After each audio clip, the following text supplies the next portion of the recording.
Assalamualaikum warahmatullahi wabarakatuh. Pada kesempatan kali ini, saya akan mencoba untuk mempresentasikan materi dari tugas terstruktur mata kuliah Ekonomi Mikro yang sebelumnya sudah saya submit.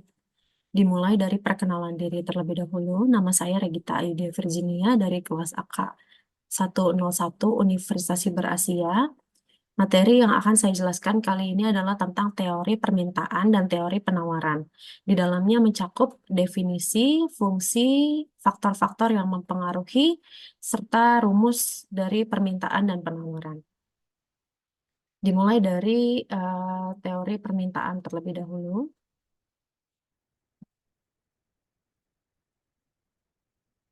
Definisi teori permintaan. Permintaan adalah jumlah barang atau jasa yang ingin dibeli oleh masyarakat dengan berbagai tingkat harga dan waktu tertentu. Sedangkan definisi dari teori permintaan adalah teori ekonomi yang menyatakan bahwa harga dipengaruhi oleh permintaan. Oleh karena itu, teori tersebut berasumsi bahwa ketika permintaan di pasar naik, maka harga pun akan ikut naik. Tetapi jika permintaan turun, maka harga pun akan ikut turun. Turunnya permintaan sendiri awalnya disebabkan oleh naiknya atau terlalu tingginya harga di pasar sehingga masyarakat berpikir untuk spending money. Maka ketika masyarakat tidak berminat untuk membeli barang mereka, produsen akan menurunkan harganya agar masyarakat kembali dapat mengkonsumsi barang yang mereka produksi. Selanjutnya adalah fungsi dari permintaan. Fungsi permintaan adalah suatu fungsi yang menunjukkan hubungan antara harga barang dengan banyaknya barang yang diminta. Fungsi permintaan diambil dari sudut pandang pembeli. Pada dasarnya, fungsi permintaan mengikuti hukum permintaan, yaitu jika harga naik, maka permintaan akan turun. Jika harga turun, maka permintaan akan naik. Dari hukum permintaan di atas, bisa disimpulkan bahwa harga dan jumlah barang selalu berbanding terbalik. Ini menunjukkan gradien dari fungsi permintaan akan selalu negatif. Contoh dari fungsi permintaan adalah misalnya beras merek A varian 5 kilo yang awalnya dijual dengan harga 70.000, harganya turun menjadi 59.000. Penurunan harga ini membuat pembelian beras merek A meningkat karena banyak konsumen membelinya dan beralih dari merek lain. Selanjutnya yaitu faktor-faktor yang mempengaruhi permintaan. Di sini ada tiga faktor yang akan saya jelaskan, yaitu yang pertama adalah pendapatan konsumen yang jadi target market, lalu yang kedua adalah ketersediaan dan harga produk pengganti atau pelengkap, dan yang ketiga adalah prediksi harga di masa depan. Untuk yang pertama yaitu pendapatan konsumen yang jadi target market. Jika rata-rata konsumen yang target market memiliki pendapatan tinggi, maka Anda bisa menetapkan harga produk yang lebih tinggi dibanding produk lain sejenisnya. Namun, jika rata-rata pendapatan rendah atau barang dan jasa sejenisnya dijual dengan harga jauh lebih rendah, menentukan harga yang sangat tinggi terasa tidak masuk akal. Oleh karena itu, dalam menentukan harga produk yang pas harus didahului dengan riset ke pasar atau segmen konsumen yang diincar. Jika sembarangan menentukan harga, akan terjadi ketidakseimbangan. Konsumen yang punya pendapatan tinggi mungkin bisa membeli barang apapun, tapi jika pendapatan rendah, maka produk Anda lebih sedikit yang beli karena segmentasinya telah sempit. Faktor yang kedua adalah ketersediaan dan harga produk pengganti atau pelengkap. Harga dan jumlah produk yang tersedia di pasar juga bisa dipengaruhi oleh ketersediaan barang atau barang dan harga produk pengganti atau pelengkap di pasaran. Contoh dari pengganti adalah misalnya mobil dengan BBM harga dan ketersediaan akan menurun seiring semakin banyaknya mobil listrik dijual di pasaran dengan harga lebih murah. Contoh dari produk pelengkap yang mempengaruhi fungsi permintaan adalah semakin tingginya harga BBM membuat minat konsumen membeli mobil dengan bahan bakar minyak semakin turun. Contoh lainnya adalah dengan langkanya produksi chipset smartphone membuat ketersediaan smartphone langka dan harganya pun akan ikut naik. Lalu untuk faktor yang ketiga adalah prediksi harga di masa depan. Berbagai bahan pokok atau bahan-bahan yang harganya diperkirakan naik di masa depan akan lebih banyak dibeli saat harganya masih rendah. Saat terlalu banyak yang membeli, ketersediaan produk jadi menurun dan secara otomatis membuat harganya naik. Orang-orang yang menimbun bisa menjual barang yang dibeli dengan harga lebih mahal. Selanjutnya adalah rumus dari fungsi permintaan. Karena fungsi permintaan akan selalu berbanding terbalik, untuk menghitung fungsi permintaan dan mencari kurva bisa menggunakan rumus fungsi permintaan berikut.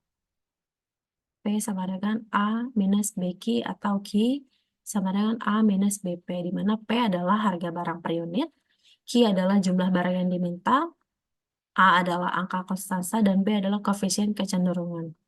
Berikut merupakan gambar dari kurva permintaan.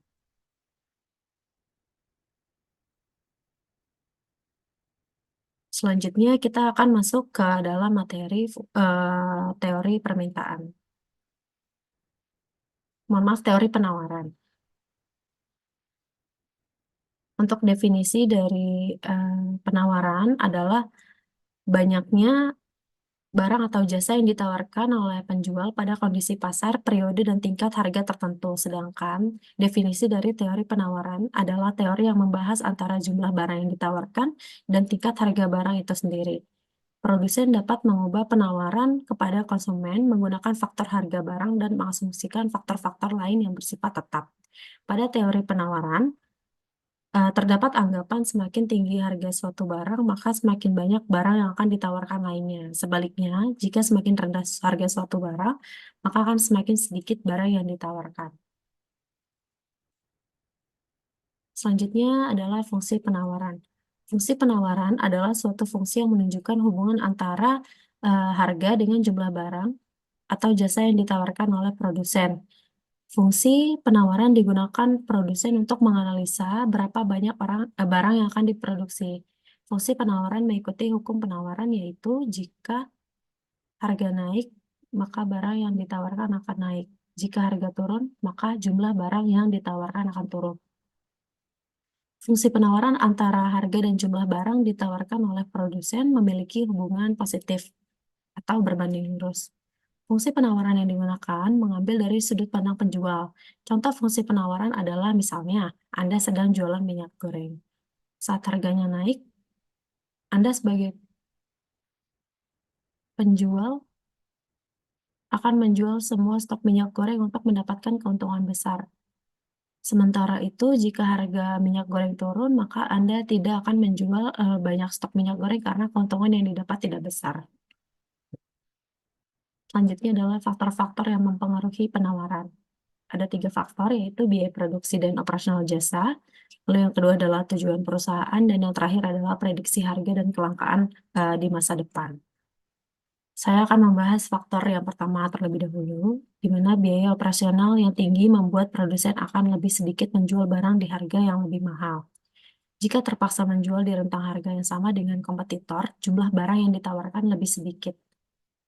Produsen tidak berani menjual lebih banyak produk karena jika tidak laku akan membuat kerugian semakin tinggi sehingga tidak bisa menutupi biaya produksi yang tinggi.